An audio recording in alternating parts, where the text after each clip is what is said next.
তুমি যতবার নিউ ইয়র্কে যাও তুমি মোমার জন্য একটা দিন বরাদ্দ রাখো। হ্যাঁ, তুমি যতবার প্যারিসে যাও তুমি অবের জন্য সময় রাখো।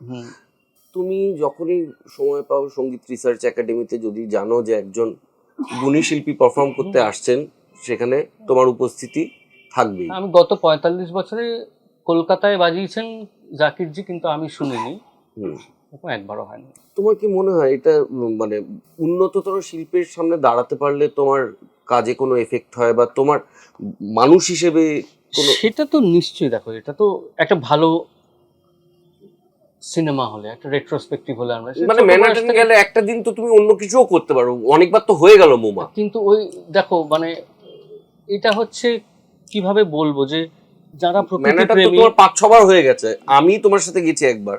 5-6 বারের বেশি হয়ে গেছে। হ্যাঁ, তাহলে এবং যতবার গেছি আমি মোমাতে গেছি, একদিন সকালে ঢুকে বিকেলে বেরিয়েছি, কারণ ওই অভিজ্ঞতাটা না, মানে বারে বারে ওই অভিজ্ঞতাটার মধ্যে দিয়ে যেতে ইচ্ছে করে।